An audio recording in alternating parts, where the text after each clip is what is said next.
Grabe guys, sa mga girlies ko dyan na mahilig sa tita outfits, this video is free. Kita nyo naman guys, sobrang ganda talaga ng coords na nabili ko dito sa TikTok shop. At yung pinaka-pricey na coordinates na meron ako. Guys, yung price ng coords na to, nasa 600 to 700 pesos siya. Pero guys, makinig kayo. For me, sobrang worth it ng coords na to kasi sobrang ganda talaga ng quality niya.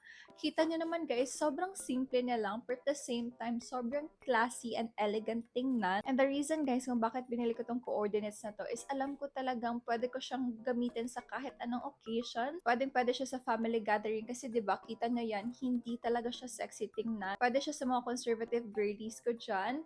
Pwede mo din siyang isuot sa gala. Kahit sa beach guys, pwede mo siyang suotin. So ganito yung dress sa akin guys. Sobrang ganda ng fit niya. Mo to sa mall, parang nasa 1,000 plus na to. So for size reference guys, I got mine in size medium. And ganito yung fit ng top sa akin guys. Medyo loose siya, pero hindi naman siya maluwag. And yung skirt guys, ganito yung fit niya sa akin. Yung waist ko is size 27 to 28. Yung hips ko naman guys is size 36.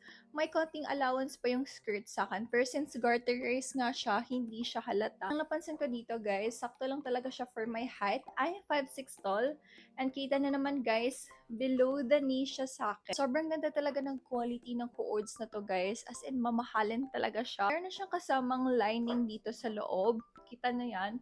So, hindi mo na kailangan magsuot ng shorts. Kunwari, susuotin mo tong coordinates na to. So, hindi ka talaga mako-conscious kung babakat ba yung undergarments mo sa coordinates na to. Kahit light color yung suot ko, hindi talaga siya manipis.